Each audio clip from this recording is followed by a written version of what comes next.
Stephen, how does the squad feel about what's happened this week? Listen, we're bitterly disappointed at the way things have went. You know, as a player, you take responsibility for a manager losing his job. You know, it's a horrible thing to be involved in. As players, we certainly we can speak highly enough of the manager and what he was like as a man here. But it's done, it's gone, and we now need to focus on winning the game on Saturday. That's now the most important thing. But we're coming right into the game, which it's a good one for us. It's at home. Craigs is obviously taking in charge, and as players we're going to be right behind him, and we're going to be as positive as we possibly can. Would you like to see Stephen Craigan and Stephen as well given the job full time? Oh, listen, that'll be up to the owner, the board of directors, to Craigs, to Robbo as well. It's entirely up to them, up to them to get their heads together, and to see where they want to go with it. As players, it's our job to perform on a Saturday. Give Craigs the best possible chance to know that everybody's behind them. And the fans deserve that. The fans deserve us to be winning games. You know, the fans have had a rough ride last season, albeit it finished in a high. But that's been and gone. And you always in football, if you always look to the past, you'll get left behind. And it's up to, I think everybody has to put what's happened, and you need to move on. The owner on Wednesday was quoted as saying that some of the players should hang their head in shame for what's happened. How do you and your teammates feel about those comments? Oh, listen, the owners. The one thing that you've got with this club is you've got an owner who cares passionately about the football club, which is absolutely terrific. He's infectious as a man. He's come into the dressing room a couple of times, and he's so positive with you, and you really buy into everything he's trying to do at this football club.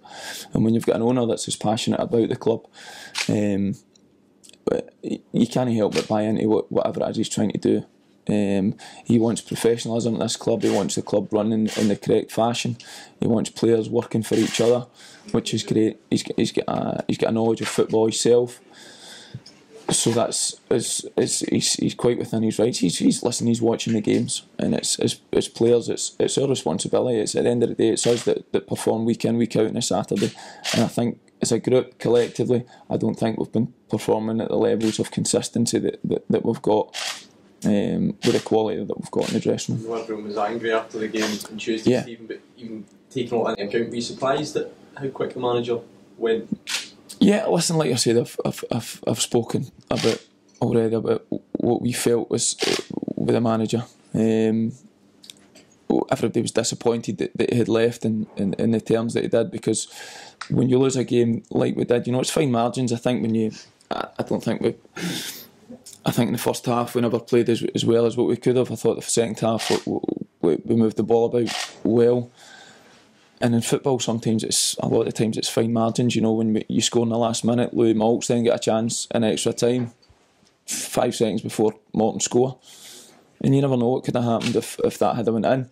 But listen, all credit to Morton on the night. But like I say, we can't change the game now. We can't change what's happened.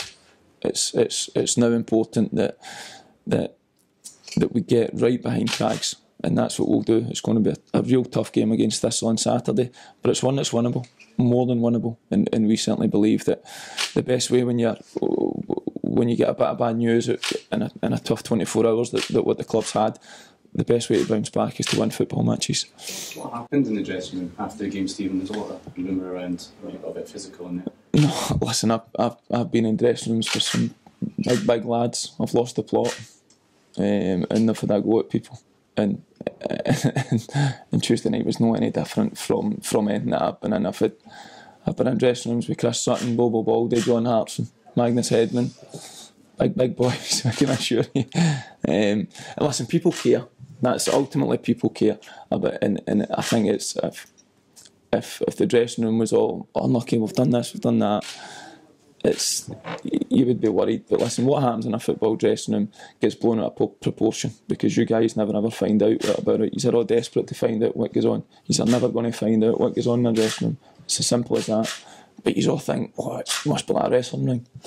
It's nothing like that in the slightest. But what you've got is you've got people that care about their job. You've got people that care about their livelihood. And we've as groups, like I say, that's the nature of the game, unfortunately. Did you personally feel things needed to change here? Had it come to that point? No, listen, I'm not going to sit here. It's not for me to sit and say what I feel publicly. That's not how football works. It's hard in days like this when you see good people, good men losing their job. But it can be hard as well when you're asked to speak publicly about it. And I think there comes a point as well where you say what you've got to say. And I think sometimes, as much as it's hard for you guys because you just want to know everything, but I think you need to be a wee bit kind of respectful with it as well, and say, do you know what, you're coming, you're asking the questions, and I'll always do the best that I possibly can with telling you, but at the same time, there comes a point where you need to say, enough's enough with it. It's not alright.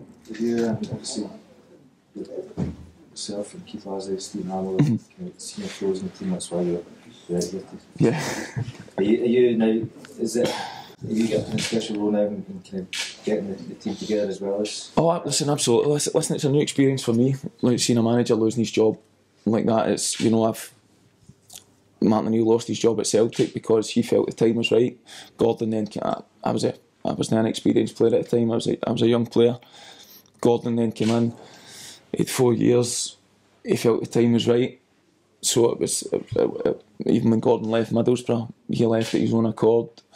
When Stuart left here, it was of his own accord. So this is the first time I've experienced a manager losing his job because the results have been not the way that he'd have liked. So it's difficult. No matter, you can be the most experienced player in the world or the least experienced player in the world. It's difficult, and it's difficult times. But what you need to do is, and I know I joked here about the old cliche book and whatnot, but the best way to do is to win football matches, and whoever comes in, our job is we get paid to be professional footballers who get paid to give it their absolute best. That's a bare minimum that's required playing, and the younger ones maybe feel as if they don't know what's coming in. The boys that have maybe came in low and maybe don't understand what's kind of going on, but that's football. So it's important that the one thing I've always said about this football club is you've got really, really good people that care about the club here, from the staff, from the playing staff, to the staff behind the scenes. And it's a real togetherness, and it's a fans club, it's a family club. And the best way to get people on side is to win football matches, and that's where we can come in, and that's when we can certainly play our part.